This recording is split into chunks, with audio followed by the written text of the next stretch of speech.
70 to 70.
Good evening evening and welcome to the Korgis live stream. I think that's our fourth one.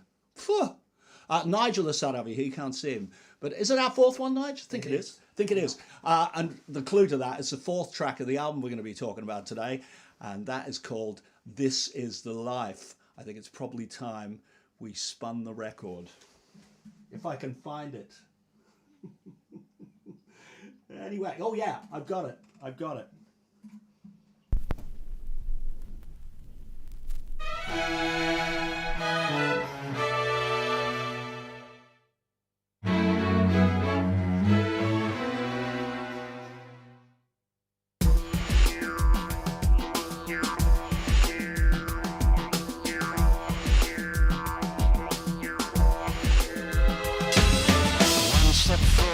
Steps back, just a breath away from a panic attack. There's a horde of lawyers on your back trying to hold on. Can you hold on? One step forward, two steps left. Wrap it up with red tape and tax it to death. 30,000 junk calls are making me dead. Can you hold on, please? This is the life, stupid and blind. Here is the life that we are living. If this is the life, then stand up and fight for love. All the love we say we're giving. If this is the life. One step forward, two steps back.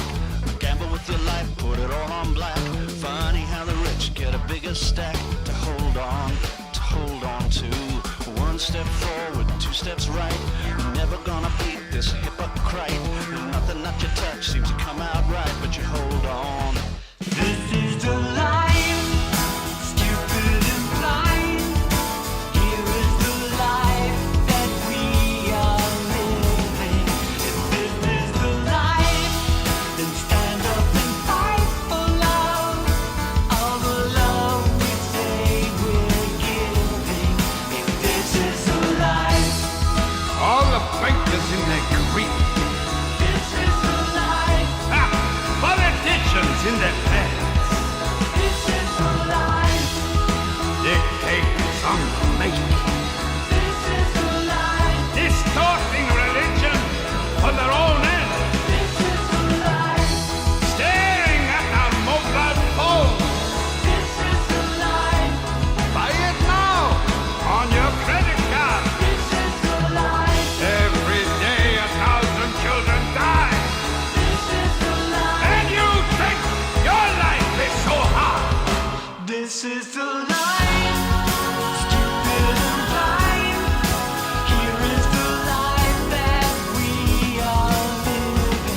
If this is our time, then where can we find all the love we say we're giving? Now is the time to put down the knife and ask whose is the life you're taking. If this is the life, then stand up and fight for love, the love you should be making. This is the life.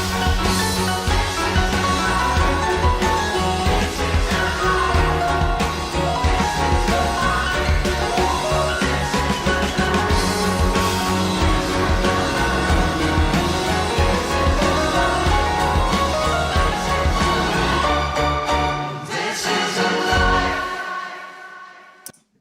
Yeah, this is a life. That's the goodie, we reckon.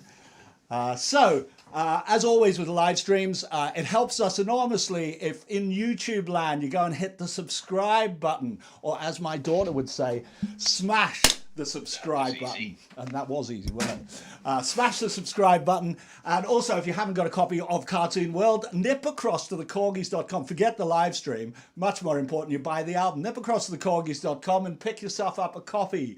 It's available on vinyl. It's available as single CD version. It's available as a double deluxe CD version. And it's also available as a download version. In fact, all the versions are available as a download version, I think.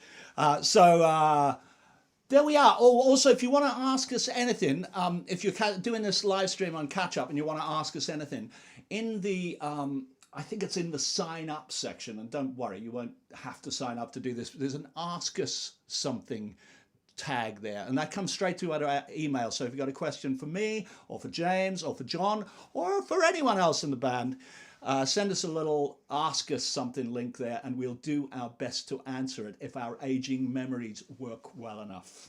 We'll give it a good shot. So as with all of these streams, of course, we have a competition and we've got a prize. We do. In fact, maybe we should talk about the prize before we talk about the competition. Otherwise, you might go, no, yeah, you probably go, oh, I don't want it. I'm not going to listen to the competition. I'm going to switch off right now. Normally, we just hold up the thing, if it's a Cartoon World, CD, we'll just hold up the Cartoon World CD like that. But tonight, we are giving away a Korgis t-shirt. And so we figured that rather than just holding up a t-shirt, and they don't look good when they're flabby, don't they? All the sides fall down and all of that. We've got someone here to model it. Okay, so be still your beating hearts. Here we have Paul Griffin is going to enter the room modeling a Cartoon World modeling a Cartoon World t-shirt. And here, this is what it looks like on a very handsome man. It's a good job he's wearing it, not me. Hello, Korgis people. There we are. So anyone that hasn't met Paul Griffin, I think most of the people who've clicked in here so far probably know Paul. Thank you so much for coming. And not only did Paul come wearing the t-shirt, but he also brought us all of these biscuits. And we've made a good start on them. Yeah, done well. And there's the chocolate ones as well. If anyone wants a chocolate biscuit, it's not too late to pop down to Caerphilly and get yourself one. There we go. Okay, so thank you, Paul. Thank you very much. Thank you, Paul. That's what the Cartoon World t-shirt looks like. Of course, you can have it as a joke I put up on Facebook. We only have extra small left, but we don't. We've got all the sizes, really, we do. So, the competition question. As always, the competition question is normally related to the song. And today is no exception. If I can find my mouse on all of these many streams that I have. Quiz question. I'm going to stick it up on the screen right now. So there is a lovely cartoon that Leah Darknell drew. And that in the foreground, that's Paul Smith, who has been transported through his magical clock and is in Peter Pan land, which is why there's a pesky boy floating about with a sword. In fact, it says Paul becomes the subject of his own story and is taken through the clock to an idyllic beach. The only drawbacks are a pesky flying kid and a giant red herring that seems determined to get him. Now, at the time, that red herring was meant to be the red herring where this cartoon has no link to anything and doesn't go anywhere. That was at the time. But it turns out that we found an extra song. And so forget the red herring, it all works. So here is the quiz question. At the very end of This Is the Life, the manic piano solo is influenced by which classic David Bowie song? I'll read that again. At the very end of This Is the Life, the manic piano solo is influenced by which classic David Bowie song? And it might take you a little while to get that. You might have to listen to This Is a Life again at the end and think, what does that remind me of? And it's a classic David Bowie period as well. It's not his second period where he came back with Ashes to Ashes and Fashion. It's not his Tin Machine period. It's not his later period with Black Star and all of those kind of things. Although we love all of the David Bowie periods. But this is his classic period. Okay, so it's quite a tricky question, this, and it's not something, if you don't know the song, you just won't get it. You won't get the prize. That's it. Okay, so that's the question. Get your thinking caps on and come back to us on that. Today, in the studio, we have... You're right. Yeah, is that still up there though? No, it's fine. So Nigel is just checking my work from the sides, and God knows somebody needs to check my work. In the middle section of This Is the Life, the amazing Peter Karrie comes in and delivers lines in a way that only he can. And I picked him specially for this task. And tonight, he is with us here. He's not going to come on yet. He's just off camera. You can't see him. I can see him. Because we don't want to come on yet, because I want to just show a little clip. And this is him doing Phantom of the Opera from Toronto. And so I'm going to try and find that clip right now. Yes, here we go. So it's coming at you now.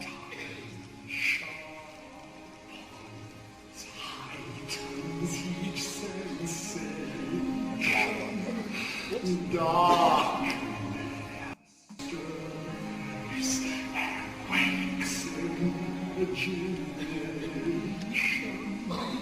Silently the senses abandon their differences.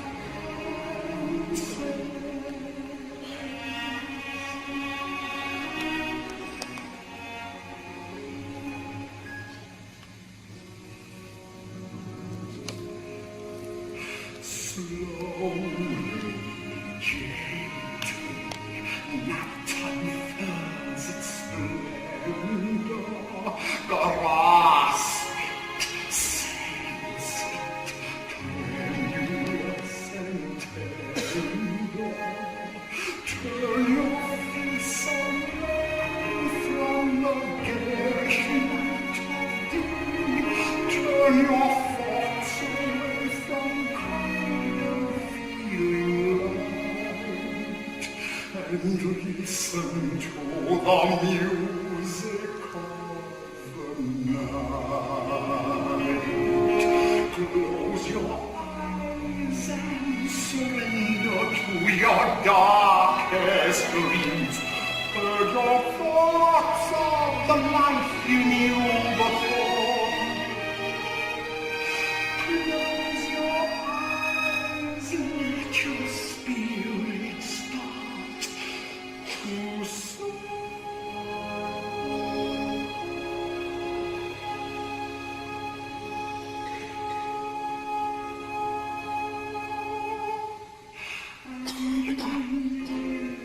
As you've never lived before.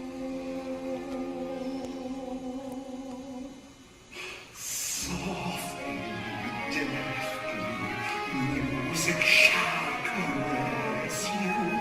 Hear it, feel it, secretly possess you. Open up your mind, let your fantasies unwind in this darkness which you know you cannot fight. The darkness of the music of the night. Let your mind start a journey through a strange new world. Leave your thoughts of the world you knew before. Let your soul take you where you long to be.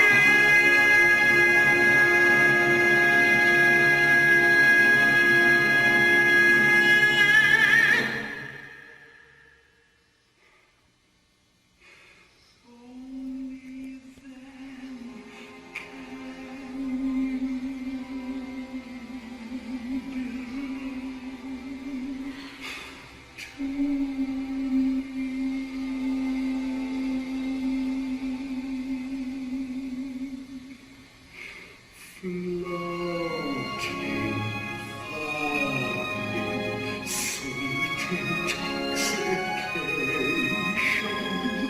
touching, press me, savor each sensation. Let the dream begin, let your darker side give in to the power of the music that I write. The power of the music of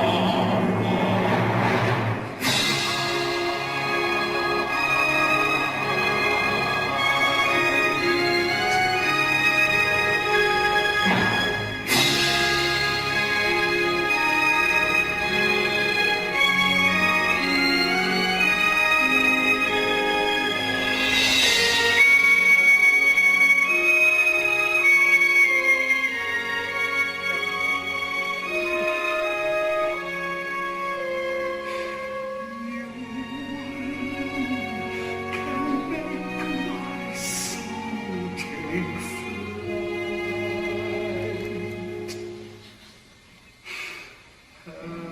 me make the music call.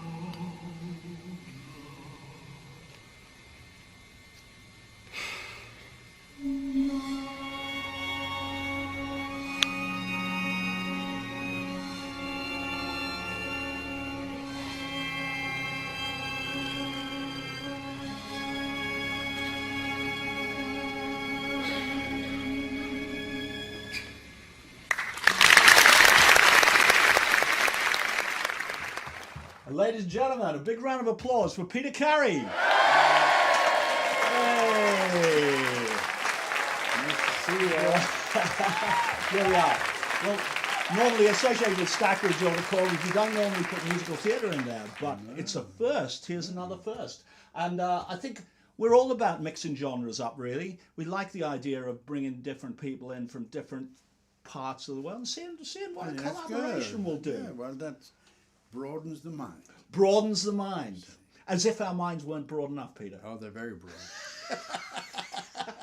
Working with you, one gets very broad mind. Was I broad or bored? Oh, broad. Never bored. Okay, so just for anyone that doesn't know your history, I believe I'm right in saying that you were the longest serving Phantom of the Opera. Well, I was. I did it for over 10 years, to about 10 and a half years. But since then, I stopped doing it in 2000 and some odd. I don't know if somebody's kind of passed it since. I can't imagine. John Owen Jones has got to be close. Has he? I think so, Do you yeah. reckon? I think so. I don't know. You see, but I I did think it for a last long time when I had John Owen Jones here doing some recording with him, and I think he was still in Les Mis at that point or something. So I Yeah, wouldn't he imagine he's done it for 10 years. No.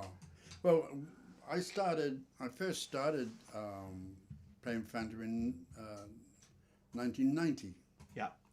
And then I finished it in probably about 2004, something like that. So, 14, 15 years doing it. It's a fair time, isn't it? It's And not what bad. did you do? Did you do Les Mis before Phantom or after? Yeah, I did. It was quite funny how it all worked out. I was doing Les Mis. I'd done that for about 3.5 years. And all of a sudden, one of Cameron's right-hand men came in, Howard Harrison, and he said, "What are you doing tomorrow?" And I said, "I don't know. What am I doing tomorrow?" He said, "I think you're going out to," and they flew me out to Germany. I think it was Germany, where I had to meet Hal Prince, because the guy that was playing it was also a pal of mine. Martin Smith had been taken really seriously ill. Right. Unfortunately, he didn't survive it. So he had to leave immediately. And I think Dave stepped in while they rushed me through all the procedures so that I could do it. And so the first thing was to fly out and meet Hal Prince, do an audition for him, came back, and then I didn't hear anything for, can't remember how long. And the next day I got a message, fly to New York. So I flew to New York. And I sang for him out there, and then he said, "Yes, for God's sake, I saw you in Germany." He said, "You're all right." So, Why didn't you tell someone else? Then, would have saved me the flight to New York. and it was bloody freezing out in New York at that time. Anyway, came back, and then they rushed me through, and in about 2.5 weeks, I had to step on the stage. Right. And and that was the start of it. And I couldn't find, when we were rehearsing the thing, I couldn't find the character. Because when you got makeup and you got wigs and you got this costume and so forth, and a mask on top, you've got to have a style.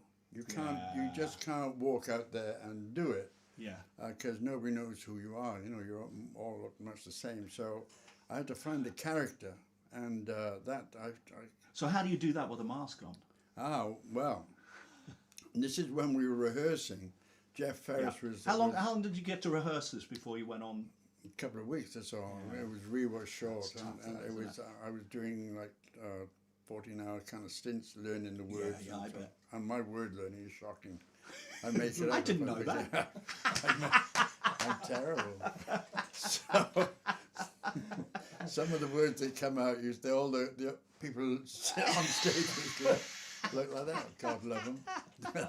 So I was a little busy and spending lots of time learning the words, and Jeff Ferris was putting me through it, and I was just in ordinary clothes, and he said, "You're not getting it." He said, "It's not happening." And then I went in on about the third or fourth day, and he said, "Okay," said, "to the makeup room," and they slapped all the makeup, everything on. Yeah. And then to the costume room, and I had a wardrobe, and I put all of the full regalia on. And as soon as I had the full ensemble on, it came. It was just there. Yeah. It was really quite frightening, in a way. And so then I could get him. And 2.5 weeks later, I was walking on stage with it. Right. I know. And there you were, still 10 years later. I know. But what happened? So I only did it for a month then. It's weird how these things work. I'd been asked to go. I'd recorded a new musical called Shogun, and it was going to come to London and open, and I was going to play the lead guy in it. And then they decided it should go to New York. And so it went over there. And so then they turned around and invoked, because I had a contract with them. The contract was that I was allowed to leave whatever show I'm doing. So I did a month in Phantom. Next thing I was whisked off over to play in Shogun, which was great. And I did that for, I don't know, about a year, something like that. And then all of a sudden they flew me back. Yeah. And of course Cameron wasn't speaking to me because I had kind of departed very quickly after getting it all together. And I could understand him, but it was very difficult. You know, you get asked to go to America to play in a lead role in a musical on Broadway. And so he was great after. And after, so I came back, and they still were having trouble kind of with the Phantom. And eventually he rang me and said, "Do you want to do it?" And I said, "Yeah." He said, "Okay."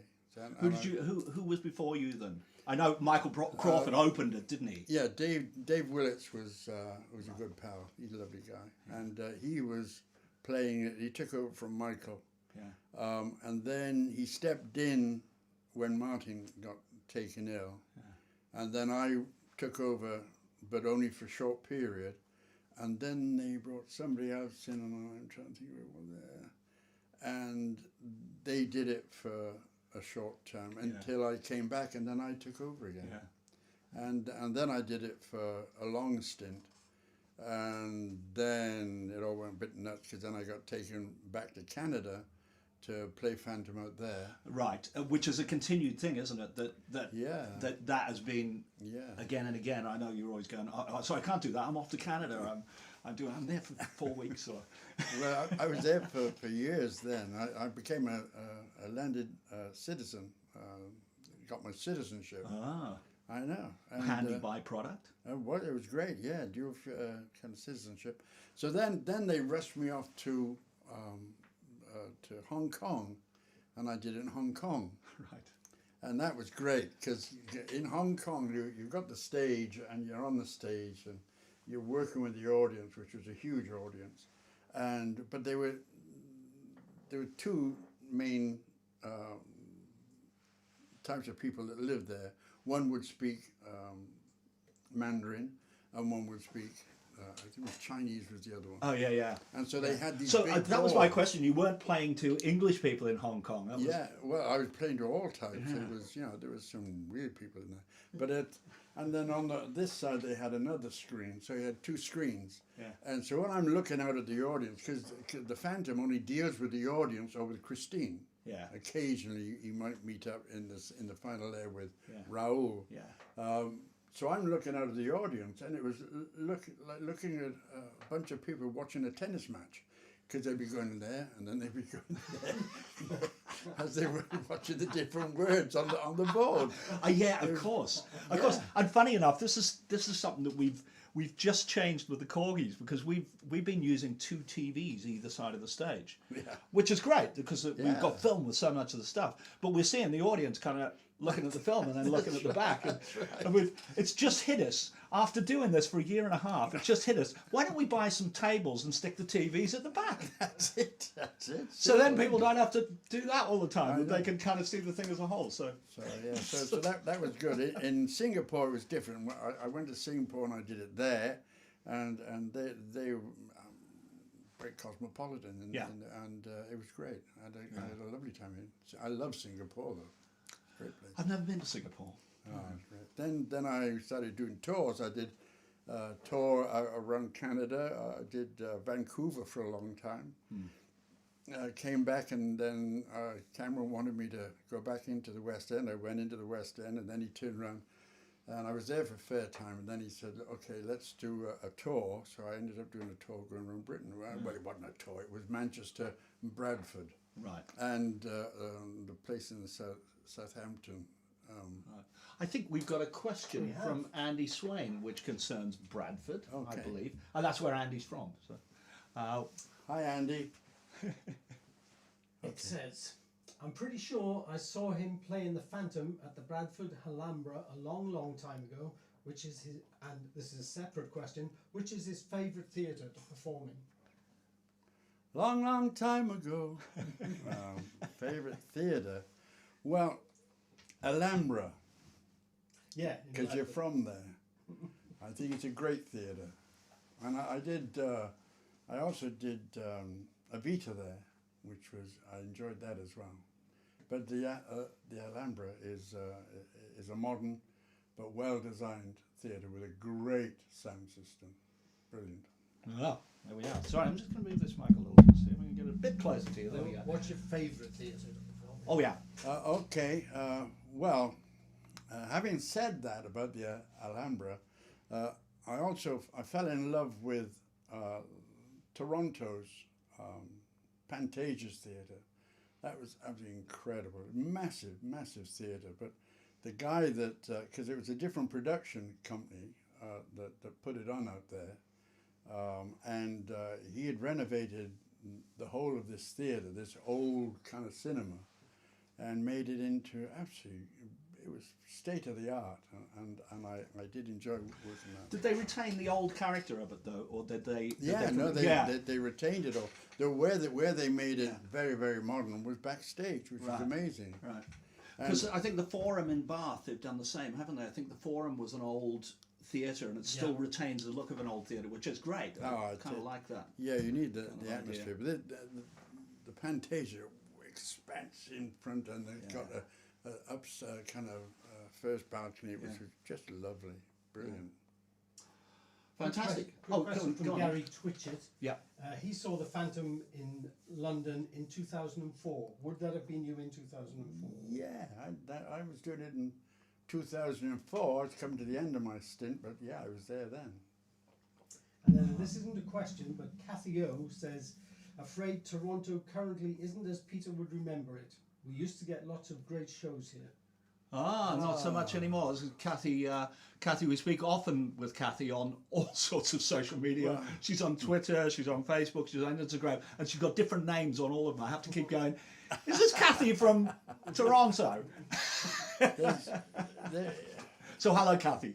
The guy that made it that way in Toronto was the guy that produced Phantom, and he also brought several other shows in there. Unfortunately, he kind of overstepped his kind of budget too much, and he ended up falling foul of it all. And the guy that has since taken over, I believe, is oh God, what's his name? I've forgotten his name now. But he's got fingers in all types of pies, and he's got other theatres further down on, is it King Street? I think it's King Street. Oh God, it'll come back to me in a minute. Terrible memory. Okay. Yeah.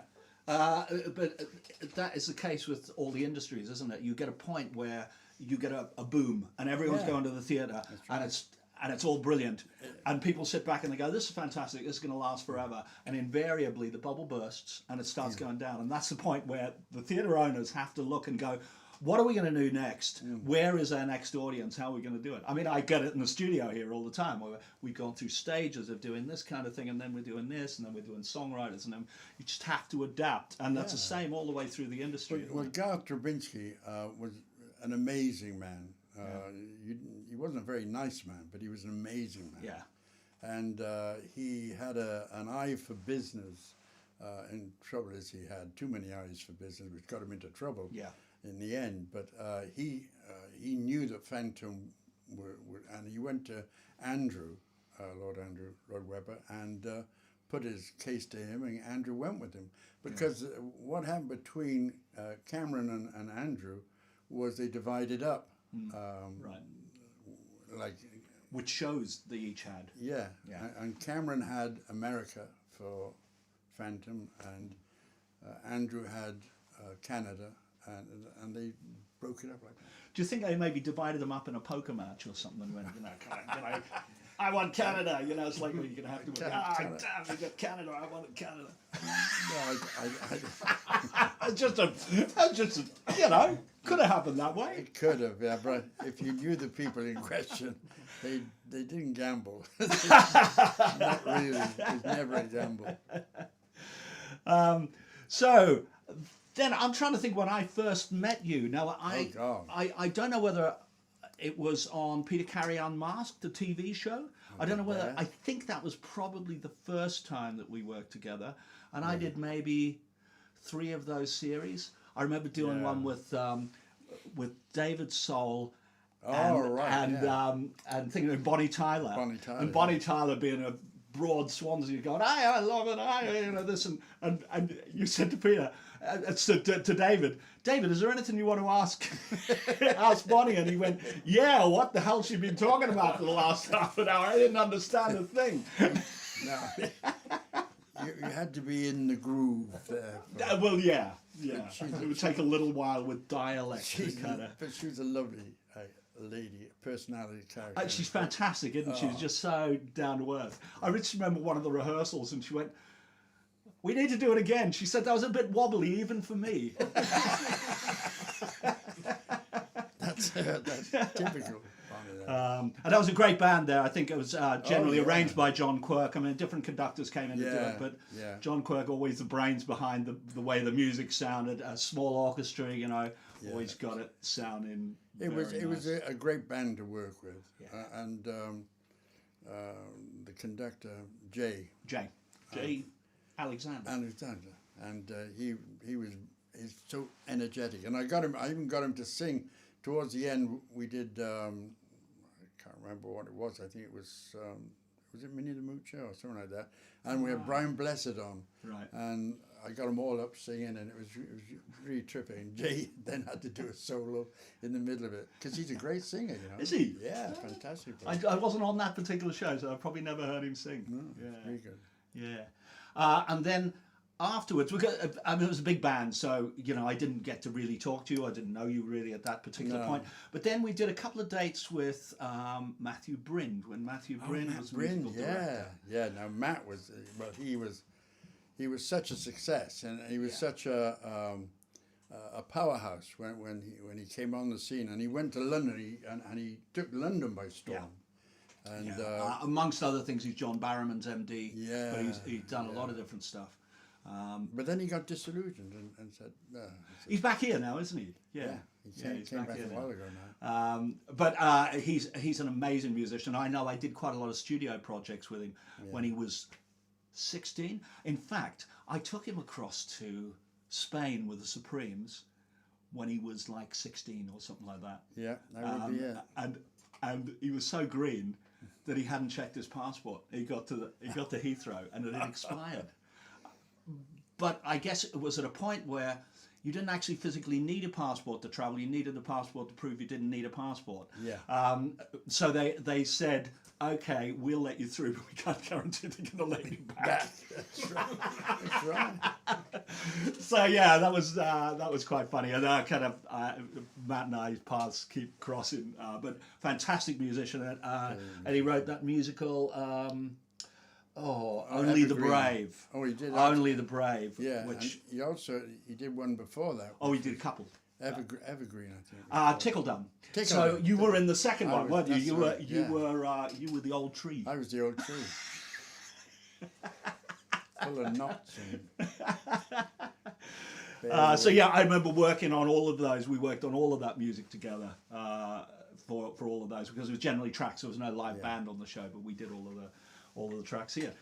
So that was good. And then after that, I think we got involved in the studio got involved in a company That's when called you- Music Wales. That's right. That's right. And we were doing albums with people like Jamie Pugh, and you know, we put John Owen Jones's album in Tesco. We had a deal with Tesco. We could put whatever we wanted in these kind of stands. So we kept thinking, oh, who can we work with? And we do an album, and then we'll put it in, and we'll see what we can sell. You know, it was quite a good thing. It was a trickle sale. It was never going to be like, we've sold 5,000. You know, it's like, no, it wasn't that. It wasn't that. But it got your name out there, which is that's the all important thing. Yeah. Part of it was that thing of, oh, God, look, he's in Tesco, you know, he's in this one, he's in Asda as well, you know, all of that. And so there came a point where just that relationship, we decided to dissolve it for various reasons. Paul Child, who we were working with at the time, really still a good friend, but we decided that he would take care of the Music Wales side and we'd just take care of the studio side. But right in the middle of that, we'd said to you, Peter, let's do an album. That's right. Let's do an album. We'll put it out everywhere and all that. And then we dissolved the companies. And I think I said, well, look, why don't we still do it? You know, That's just right. as we'll hold up our end of the bargain and let's still do it. And we made this album, which had a lot of different things on it. And it's called, I'm going to just show this here. You'll see this picture a little bit better there. It's called Standing Alone. Yeah, it was too. It's got many different styles of music on it. But what I didn't realize is that I'd always knew you were a singer because I backed you on various occasions and stuff, but I didn't know you were a writer. I did used to, yeah, still do. I didn't know you were a writer, and I didn't know you were a really good writer. And so when we were working on some of those, I was thinking, oh God, this is kind of interesting. And it was nice not to be doing covers. You know, it's like, what do you do with, you know, a version of Suddenly Seymour that you haven't done before? I think I quite liked that version we did on there. I thought it was good. Pretty good. But it was the original material that I was most interested in. Things like Joby Churchill. I loved that song. So the thing is, you didn't write that, did you? Or did you? No, I wrote part of it. I wrote half of it. I did the words and stuff like that. Was but you and Mal? Mal Pope. Yeah. Mal Pope. You and Mal Pope. That's right. But we came to a song called "Life's Just a Game," and I was looking at the dates that we recorded this, and it spanned about a 3-year period. The different versions of this song, and the song. It evolved. I mean, funnily enough, it's quite similar in a way to "This Is the Life." Yeah, it's similar in terms of you're saying, you know, it's like it's just a game, you know, it's a game to everyone, it's a game to business, and all the stuff that you see on the news, it's like appalling, but everyone's so used to it that they're desensitized to it. That's right. And the original character that you had in there was a New York Jewish bloke, and he was just kind of, yeah. He's here tonight. You seen the nose? The nose gives it away. And so this character first appeared in Life's Just a Game, and I have got that original version because the end version ended up with a rap in it because you wanted it more kind of, you wanted to be down with the kids. And it was quite funny because we tried a couple of different guys with a rap, didn't we? And I liked the first guy. I thought he was really good. I can't remember his name, but I quite liked him. But you went, I don't think it's got enough gravitas. So we eventually got a proper rapper from down the docks in Cardiff who came. He had his cap on backwards and everything. And he pulled up in the car, and I think you said, you talk to him. I think that's what you said. You talk to him. And I went, all right, fine. But it was quite interesting because it was a proper world of rap, wasn't it? Yeah. You know, where they're all going, yeah, you're a man. That's right. You know.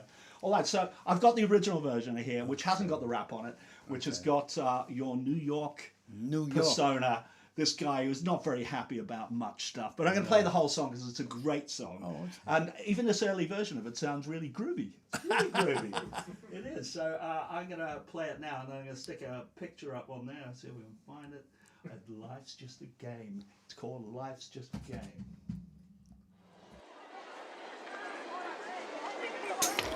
So life's just a game, strangely insane. Play it for all that you can.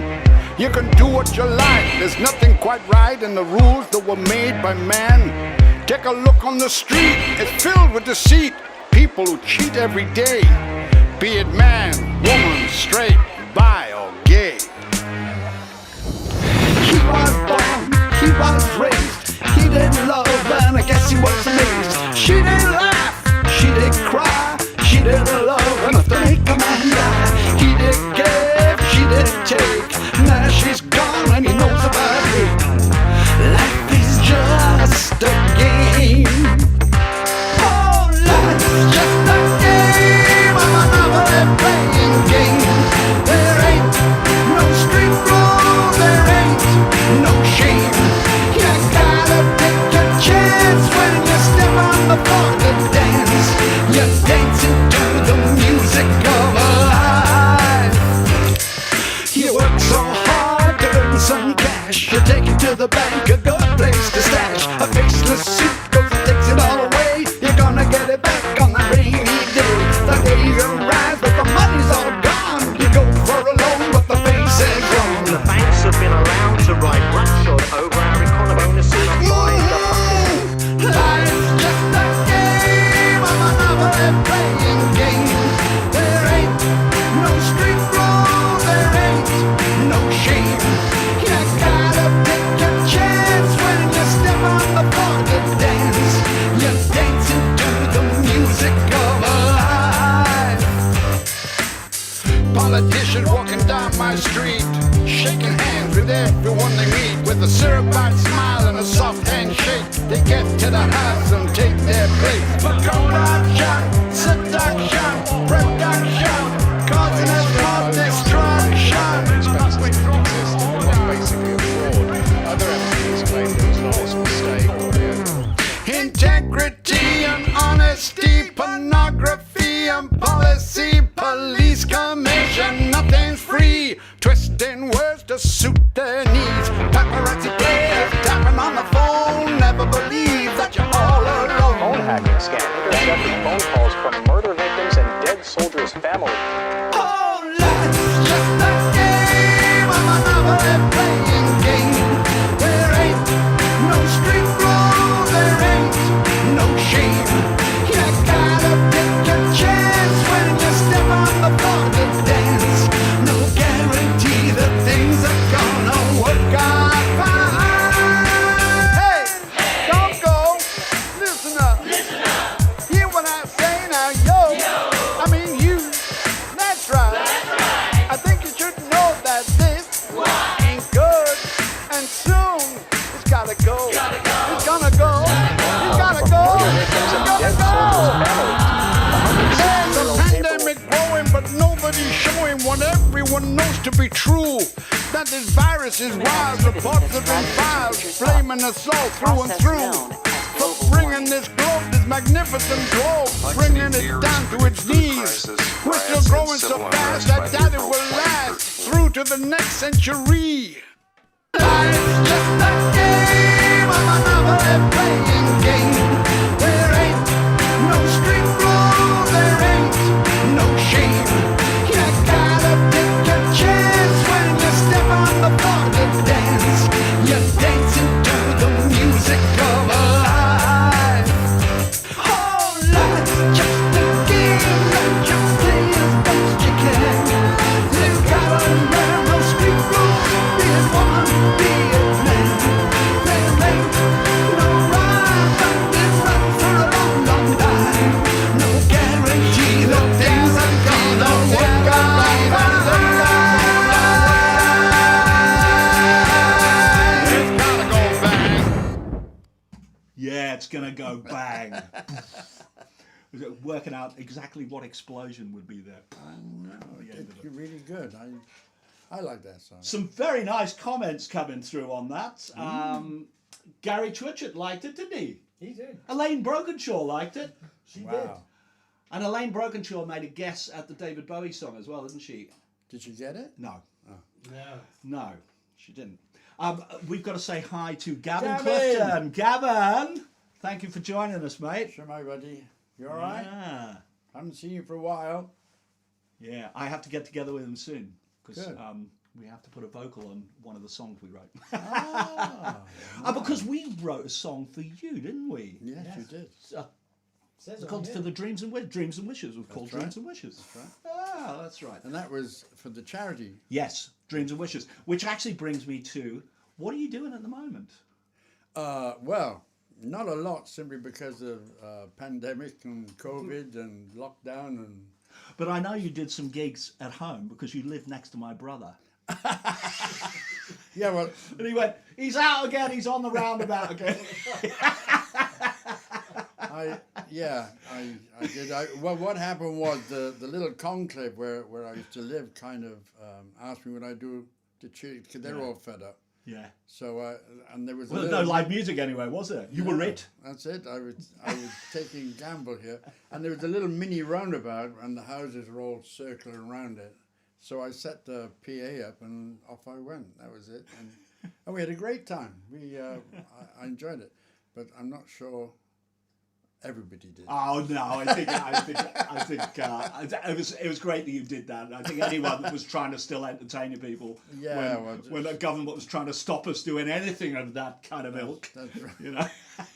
And I ended up doing 3 or 4 Yeah. eventually over a period of time. Yeah. And I even got asked to go and do it the same in Blackwood. Yeah. Went up to Blackwood and I did one up there as well. So We started to do some upstairs at Shabbey Road kind of streams as well, of just Yeah. getting a few musicians together and a couple of artists together and doing like a couple of songs with each, just for the same reason that no one could do anything live. It was well, just good to be able to see music stuff. You know? music is so good for morale and for cheering you up. Yeah.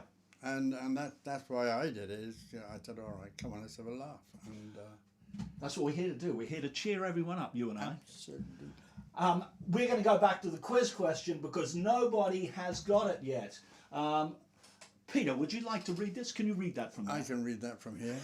At the very end of This Is the Life, the manic piano solo is influenced by which classic David Bowie song? And which classic David Bowie song? And that is a big clue because what would you say the classic era is? It probably isn't Hunky Dory, even though Changes was on that and Life on Mars was on that, but Life on Mars wasn't a hit till a few years later. Right.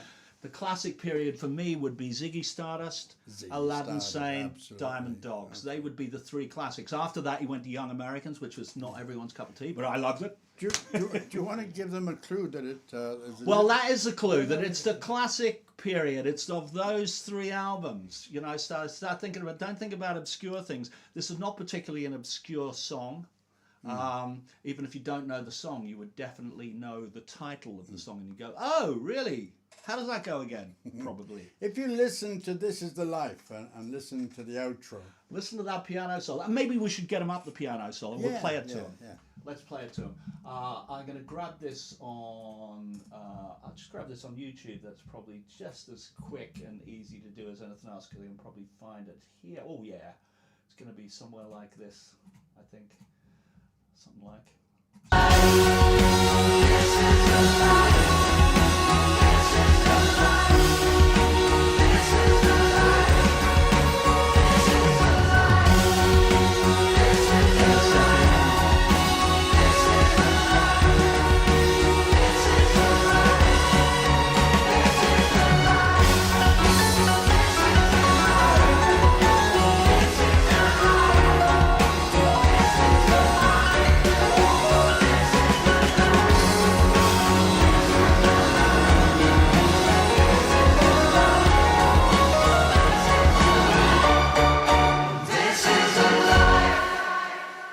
Did you get it? Easy. In the words of Gollum, I know. Shh, don't tell him. Very good. So there we are. I keep thinking about that quiz question. If no one gets the answer soon, I will give a final clue. And if you don't get the answer after that, then you're definitely not a David Bowie fan. That's right. But, And you're not no, getting the t-shirt. They're not getting a T-shirt. Yeah, we'll hold the T-shirt over till next Yeah, time. make yeah. it double price next Yeah, time. and Paul can hold on to his T-shirt. He won't have to give it away. There you go. You will not go home naked, Paul. Oh, there we are. Okay, so bit of news. I mean, and actually, our manager Nigel sat across here, and I said we need to announce this on tonight's show, and we haven't talked about it yet. And this is our new single, which is going to be out on March the 4th. I keep saying 3rd, but it's actually the 4th. With David Matera, who's an Australian rocker, and Joe Matera. Sorry, too many names in my head. Joe, who is an Australian rocker. We've co-written a song and we're releasing it. We're very excited about it because we think it's really good. And everyone that hears it goes, "That sounds really good." That's. And I go, "Yeah, I think it is, isn't it?" So we're releasing that on March the 3rd, but it is going to be on pre-release from a date that Nigel and I haven't talked about yet. When do you reckon we should pre-release it? 3 weeks before? It's too late to do it 4 weeks before because there's only 28 days in February. Unless it's a leap year. Is it a leap year this year? Is it a leap year this year? No, it's last year, We can wasn't do it? it next Monday if you're available. Possibly. So, okay, look out for it. It may well go on release, on pre-release next Monday. And this single is called Always a Sunny Day. I wonder if I can find the cover. That would be good to do, wouldn't it? It was on last week's show, so I should be able to find it here without too much trouble. Media for show. Sorry, talk amongst yourselves. Okay. I'll be right there. Let's talk amongst ourselves. I still can't find it. What's it called? It's called Always a Sunny Day, isn't it? Don't know. Maybe it was on it. Maybe it was on this one. I'm definitely. I will get there. I'm sure. Here it is. Here it is. So here is the single cover, and this is Joe down the bottom. You can see there, and the Korgis up the top. So the theme of the song is it's always a sunny day if you're living above the clouds. But if you're living down below the clouds in the rain, it's not so nice. It's a bit more wet, and you can't see the sun. So it's really a song about the haves and the have-nots, and about people who may be possibly homeless that find it really hard to get out of that. And there's a lot of charities kind of trying to help people with that. And shamefully, we live in Britain where we have a government which is proud of the amount of food banks it now has. It celebrated its 200th food bank instead of getting rid of the whole bloody lot of them, which is maybe what we should do to the government as well.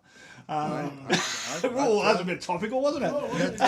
Let's get political, yes. Well, Get that man most out. of the songs are political in some way, but yeah, wherever you stand on that, there certainly shouldn't be any food banks. Not in a country that is, we're not a third world country. We're a rich enough country. There's enough money to feed the poor. There's enough money to get the homeless off the streets. About time we did that, we think. So this is a song that may well later in the year go to a bigger cause to kind of try and support that kind of thing. But certainly that's what it's about, and we're very excited about it. It's on pre-release, and we hate this idea. Now, we're not at the moment printing physical copies of it, but we hate the idea that you get a download and it's kind of this thing. You can't hold it, you can't do anything with it. All you can do is go, well, I paid for it and I can hear it, but there's nothing I can touch. Can't we play it? No. No. Not allowed to yet. Why Not allowed why aren't we allowed Not to do allowed that? to yet, because we will maybe play little snippets of it to whet people's appetites once you can buy it.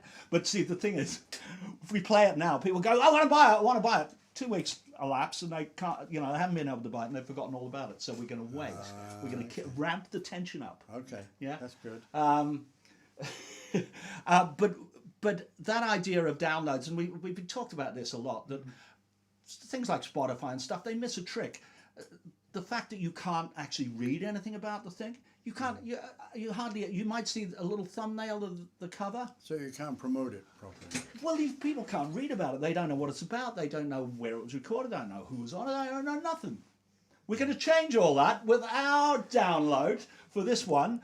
We're going to have some, we've done a whole story about how it was made.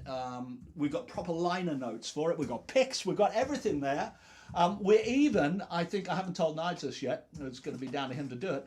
We've even going to have a CD size sleeve that you can print out yourself and fold into a CD, and you can burn yourself a CD and put it on. And I know generally we will only put it. I mean, essentially, it's you do all the work. Yeah. But we're going to give you the data to do all the work yourself. What more can I ask? Yeah. So, and also, if anyone really, I know there's a lot of people who kind of go, but I hate MP3s, they don't sound as good. If you're not happy with an MP3, give us a shout and we'll send you through a WAV file of it. And then you can burn a lovely CD. You can put it in the case that you've just printed and folded up and stuck together with glue. And then you can make a poster out of the liner notes and you can fold them in and put them inside the single. And then you'll have something to hold and something to get out every time you listen to this. So there, that's what we're going to do. Well, we're changing the world in a little small way. Just getting back in a little bit. Innovative. Yeah. Good stuff. That's right. I'm trying to think if there's very much. Oh, do you know what I definitely need to do? And we haven't done this for ages. If people have just joined us and they don't know what you're supposed to do, on YouTube, you're supposed to smash That was the easy. subscribe button. Smash the subscribe button because until we get 1,000 people on our YouTube site, they don't give us no money whatsoever. They keep all the money, they pocket it all themselves. Not that there's very much, don't get me wrong, it's not that there's very much, but we rather we have it than they have it. And then we can do more recordings and we can play them to you. Yeah. So it's a win-win situation all round. Okay. So hit the subscribe button on the YouTube channel. By all means, any social media, I don't think we're on TikTok, but we are on Facebook, we are on Instagram, we are on Twitter. Sign up to any of those. Say hello to us on any of those. Someone will say hello back. Might even be Peter. You never know. Never Yeah. know. I will do that. And if you haven't got Cartoon World, which is our new album that we are the most proud of, we're very excited about it. We're still excited about it, and we've been making it for a year and a half. I saw the poster. Where's that? Well, there's actually a version of it there. There's actually a Cartoon World. You can have that, Peter. Can I have that? You can have that. That is what a double deluxe CD looks like. Did you make this? We didn't. Well, it's properly printed. You know, this wasn't a do-it-yourself. This is not like the single that's going to come out where we stuck it together ourselves. We did do various bits ourselves. If you have a look in here, this doesn't have. You know those little booklets? Yeah. Yeah, that you can't. That are hard to read.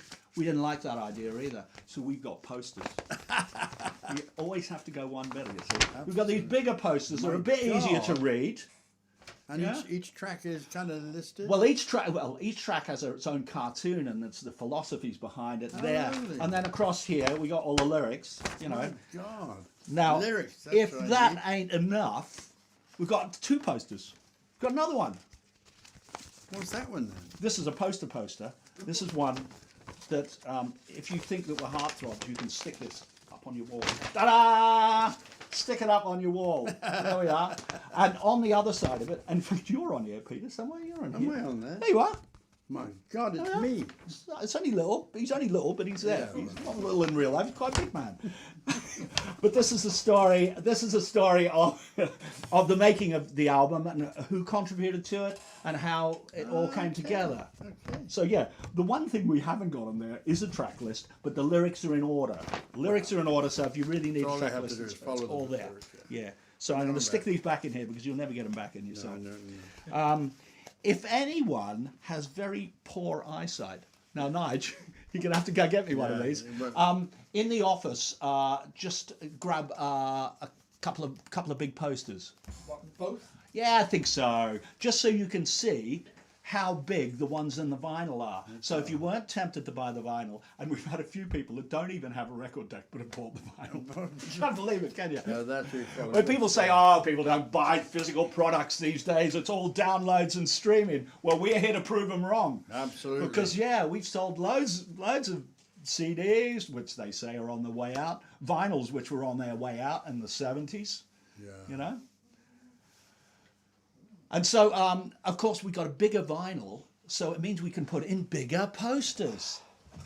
So if your eyesight is going anywhere near like mine is, then you've got nice large size print in there, and you've got who's on it all and all that sort of stuff. It's all That's really good. it's all there.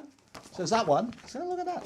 Look at that. And then This is for proper fans. This is because you can put this on your wall and no one will miss it. No one will miss it. There we are. And yeah, and there we are. The story of the making of it there. And it's a little easier to read, and you've got something big. It's like a good bedtime book, something like that. Put it on loud in the bedroom when the missus is trying to get to sleep. She'll love you for it. What I like is the cartoon features of each track. You see, they're all Cartoon different. features, indeed. See, so like you see that and you say, oh, there you go, that's the one. Yeah, that's right. And these were all done by my daughter Leah. Before we started the album, it's a kind of weird story. We've said this a couple of times, but we don't mind repeating ourselves. We started with it because lockdown happened. We knew we couldn't do any gigs. Yeah. And so I was on my way down to the shops with her, dropping her somewhere. And I said, Leah, I've had this idea. We do a series called Keeping Up with the Korgis, which is a bit like the Monkeys, or Keeping Up. It was a spoof on the Keeping Up with the Kardashians, really. Keeping Up with the Korgis, and we'll release a different picture every week. And she went, what do you mean? Like what? And I went, well, like just really off the wall stuff. Yeah, like what? And the first thing that came to mind was I went, James Warren is on his way to Tibet to reinstate the Dalai Lama as the rightful leader. And she goes, okay. I went, Born to Win have just moved into a castle. Al Steele is in space designing a new stage set based on geostationary satellites. Got that? Yeah, that's it. So we started to do it, and we had 3 or 4 of these cartoons, and then we started the writing process completely by accident. But we started the writing process, and I started to think, wouldn't it be nice to tie a song to a cartoon? And so we started to look at it, and I'd hear something James would do, and I'd go, oh, that could be Space, couldn't it? It has a really spacey kind of feel. That could be the song Space. And I have another one where he went bling ding ding blink ding ding, and I went, oh, that sounds a bit like a clock, doesn't it? That could be time. That could be the one about the clock. And so as we came along, and as the more cartoons came out, we had a song attached to each cartoon. And then it started to reverse, because we had songs that weren't attached to any cartoons, and we're going, right, we better do a cartoon for the song. And it was a bit harder to backward engineer that. But Leah's done a great job. It is, yeah, she's really good. Yeah, she's really good. Yeah, she's really good. She's done some of our videos as well, so she's across the board. She's proper talented. I'm not going to be able to afford her soon. Keep bribing her with concert tickets and stuff like that, That'll do it. Gary Twitchett would like to know some details of Peter's CD because he'd like to buy it.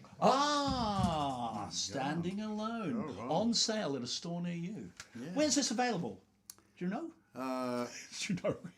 In your hand at the moment. Have you still got copies of it? Yeah, loads. You still got copies left over. Yeah.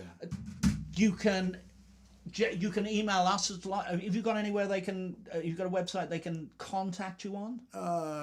Yes. Or they can email us, and I can just put them directly in touch with you. Yeah, that'd be good. Yeah. So Gary, just email us. You can't have this copy because it's the only copy I've got.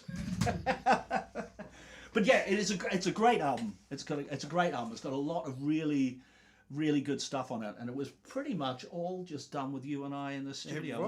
It was. Yeah. There's a few guests on here and there. A few, guest vocalists, singers, and people who came in. Still no one has got the answer. Okay, the quiz question: the manic piano solo at the end of "This Is a Life" is reminiscent of which classic David Bowie song? Okay, so I said there were 3 albums that were classic albums, and this is in the order they were: Ziggy Stardust, Aladdin Sane, and Diamond Dogs. And it is the middle of those albums that this track is on. That's narrow. And that's even a bigger clue than you would think. Okay, that's all I'll say. And we'll come back to that in a couple of minutes. I think, we haven't got too much else to do, except that I just wanted to grab up, this is what we do every week, we grab up Sonar. Sorry, let's just stop that right there in its tracks. We grab up Sonar and we just look at a couple of things that might be of interest. And it's usually vocals that we look at. You can see there's a million vocals, and they still go down. They still keep going down. Look at this. So the Korgis like vocals, so they're still going down. This is just backing vocals, this is backing. Now you get to red, here's the lead vocals on it. Oh my God. And the lead vocals on this track are, I did the verses, James did the choruses, and everyone came in and did the other things. Now, the one exception to this is This Is the Life, where the shouted This Is the Life is. I'm just going to zone in on, I'll tell you what, I'm going to select if I can. Oh, maybe not. I'm going to select, I'm going to do it a different way. Too difficult, that is. Dry vocals, crowd. I'm going to select the crowd, because this is the crowd at the end. This is a life. This is a life. This is a life. And it starts getting a bit more This is a life. This is a life. This is a life. And the reason it's kind of strange like that is because it was composed of a whole load of different people. Anytime someone come in, I went, "Hey, stick something on this chorus." So there's me on there. I just started it off. I've got some singing, me shouting. I've got Karrie singing, but if I play this, she's going to come and knee me somewhere where it hurts when I get home. So I'm not going to do that. We've got James Williams. You know James Williams? Yes, I think I do. This is the life. Singing very nicely there. We've got Juan Lozano, who, apart from being like a world-class Elvis tribute, he travels the world doing that. He's also a brilliant songwriter, and him and I did an album here over the last 3 or 4 years. I've done about 3 gigs with him, all with orchestras. No. Yeah. His belief in what he does is brilliant, and he's an amazing writer. But he just went for it. Life. This is the life. This is the life. This is the life. This is the life. It's brilliant. And that just adds a real kind of life to this kind of thing. So yeah, he was great. Our friend Darren Parry, of course, is on here. This is the life. This is the life. This is pitched quite high. This is quite high for these people. Are going, yeah, it'll be great. Just shout it. But it is a really high. It's meant to be a crowd shout at the end of it. So that's what we did. We did all of those things. I'm just gonna find these beginning raps that we've got here. Lead vocals. Let's try. I'm just going to try and turn all of these on because there's something quite interesting in this early verse here, where I think. One step forward, 2 steps back, just a breath away from a panic attack. There's a horde of Before we carry on with this, I got to say, I wrote this verse just as I was getting in the shower. And I just had this 1 step forward, 2 steps, 1 step forward, 2 steps right, you know. And by the time I got out of the shower, I'd written a whole verse, and I thought, oh, okay, that's all right, isn't it? And there's sometimes I kind of think, oh, I can't be bothered to write this. I'm supposed to be somewhere, but I got to the whole end of the verse, and I thought that's really good. And I did have this idea of this kind of thing going on in the background, and this kind of quite dirty, kind of distorted voice. In the end, I put didgeridoo underneath it all, which was quite something. So the verse kind of sounds like this. 1 step forward, 2 steps back, just a breath away from a Didgeridoo is actually in the. Is it?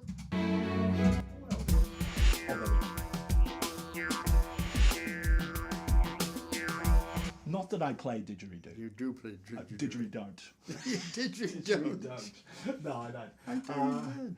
So, step here's this. forward, While 2 this steps verse is back, playing, I'm just going to try just a and find breath this away little from a line. panic attack. There's a horde of lawyers on your back trying to hold on. Can you hold on? 1 step forward, 2 steps left. Wrap it up with red tape and tax it to death. 30,000 junk calls and make it. Can you hold on, please? There we are.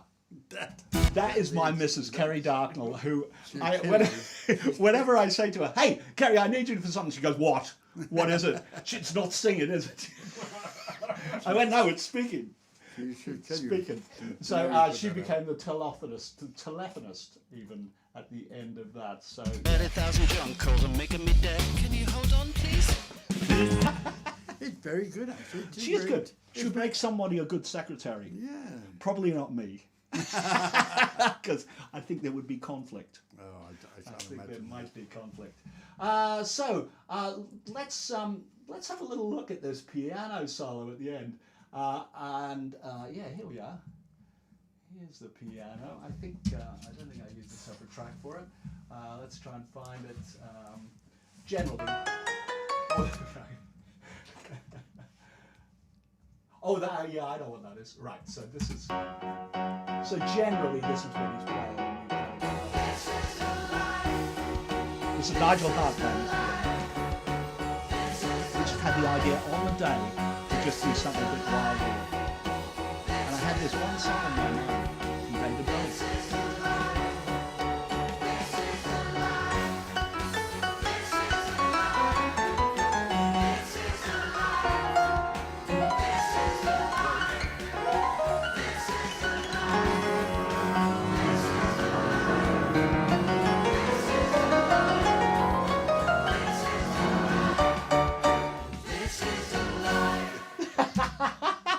You won't believe the trouble I had to get Nigel to do that. Because Nigel's there and he's looking at it and going, but that doesn't work with the bass notes and the chords. Because his ears are working overtime and all that. And you can't just forget the chords and just play anything. Just it's quite funny. James and I were doing a carpool, kind of like a James Corden kind of carpool. And we listened to it and James at the end went, he sounds like me.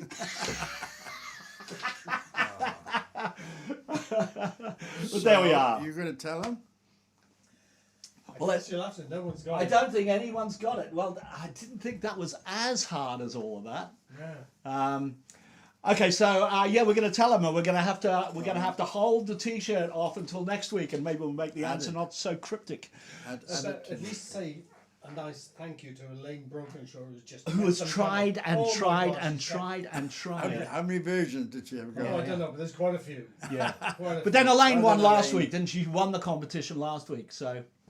I wasn't here last week. Ah, yeah, Elaine won the competition last You week. weren't here. I wasn't here. No, in fact, this CD that I'm just giving away is because Elaine already has a CD, and I did say to her on the last time, we'll find you something else. Okay. So Peter's going to have the CD. She can have a T-shirt.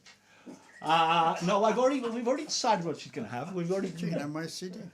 some biscuits. Have some biscuits. Have my CD. I'll get you another one. When am I going to see you again? Where you're going to really? I'm not giving this away until I get another Tomorrow, one, right? tomorrow. Tomorrow. Nigel and I have been to Morocco and Damon. Yeah. We heard that a lot, and nothing ever happened. It never happened. I promise. Tomorrow never comes. I promise you. Anyway, we know Elaine well. We see her often, so that's no problem. But maybe, yeah. Maybe. I will pop one in. I'll pop a pile in for you in case anybody. Well, listen. Why don't I get you to sign this for her? Oh, okay. Yeah, I'm going to find you a pen. I got a pen. No, I got an acrylic pen. What colour would you like? Oh God. Okay. Red, blue? Well, it's got red there. Look. Well, did you want to be in harmony with that? Phew, harmony. What a great word. Let's make it red. I'm just going to get it going because they don't take very. It's quite big and thick, so you're probably going to have to scroll it. Okay. Well, I'll scroll it off right across the two then. Okay, fair enough.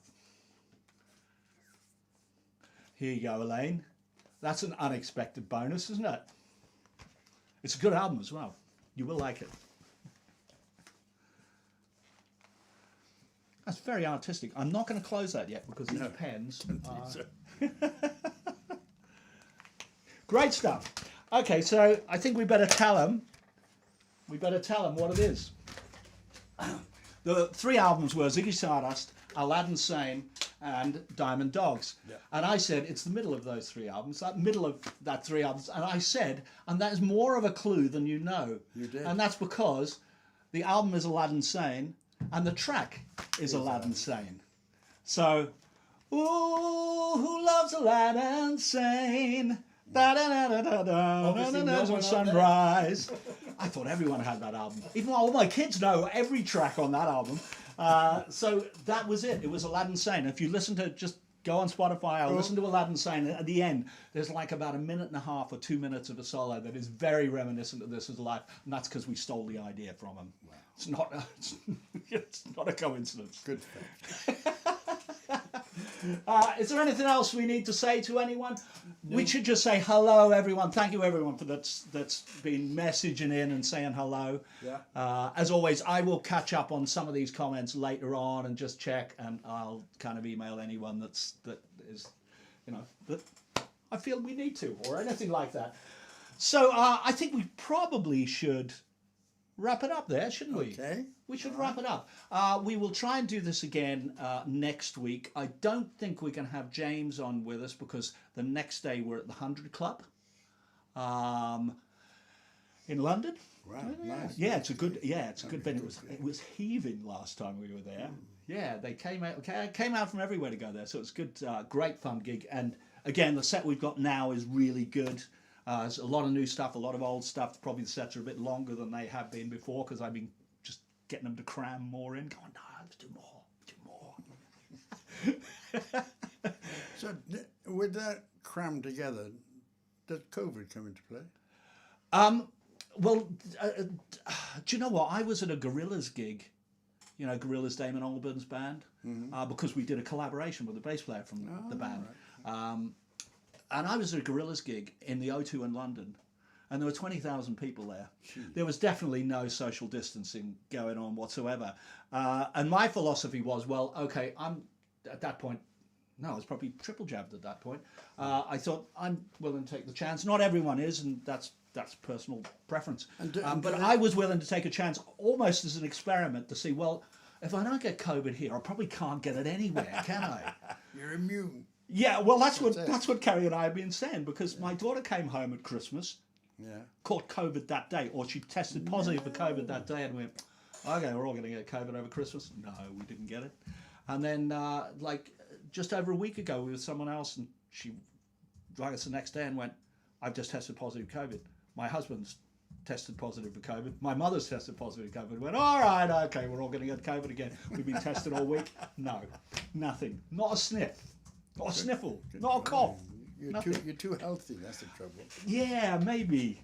I've been trying to devise theories of why it is that we're not getting it, but triple jabbed helps. Karrie's cooking, obviously. It's my cooking. It's your cooking.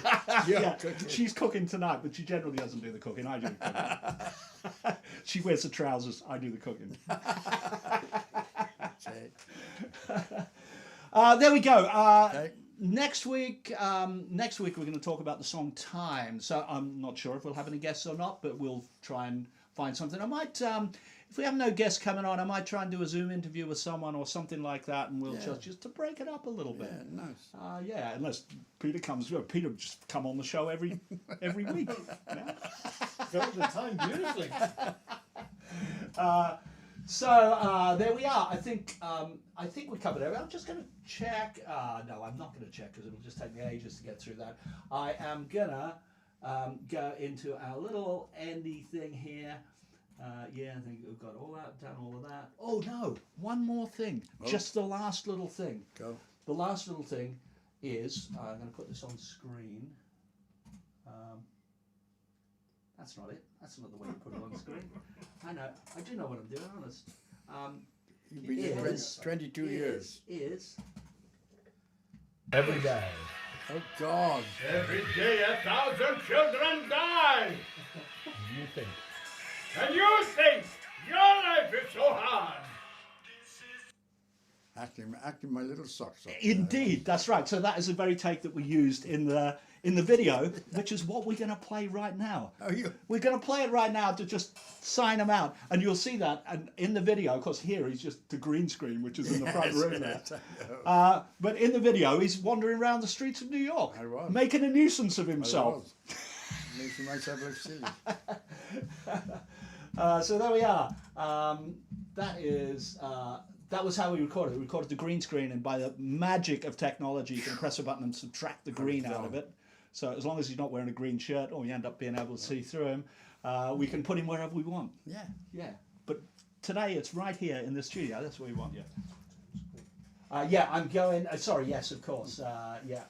Back to us here, and I'm just going to queue up what we're going to do next, which is sign out and leave you with the video for This Is the Life. And that's it. Thanks so much, Peter, for coming on. It's great to see you again. It's been too long. This damn pandemic has kept us apart too long. Has. But we'll make sure that doesn't carry on. So thank you very much, everyone, for listening. We will see you next week. And meanwhile, we will leave you with the video of This Is the Life.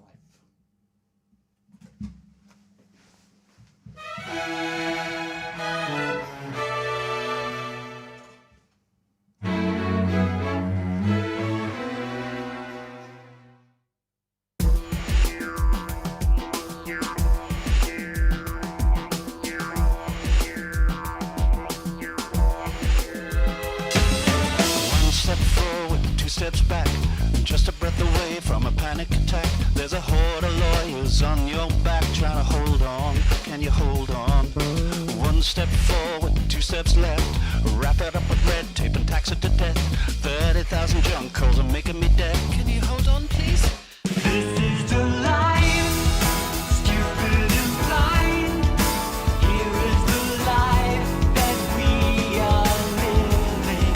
If this is the life, then stand up and fight for love. All the love we say we're giving. If this is the life. 1 step forward, 2 steps back. Gamble with your life, put it all on black.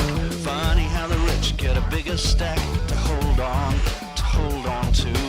1 step forward, 2 steps right. Never gonna beat this hypocrite. Nothing that you touch seems to come out right, but you hold on. This is the life, stupid and blind. Here is the life that we are living. If this is the life, then stand up and fight for love. All the love we say we're giving. If this is the life, All the bankers in their creep.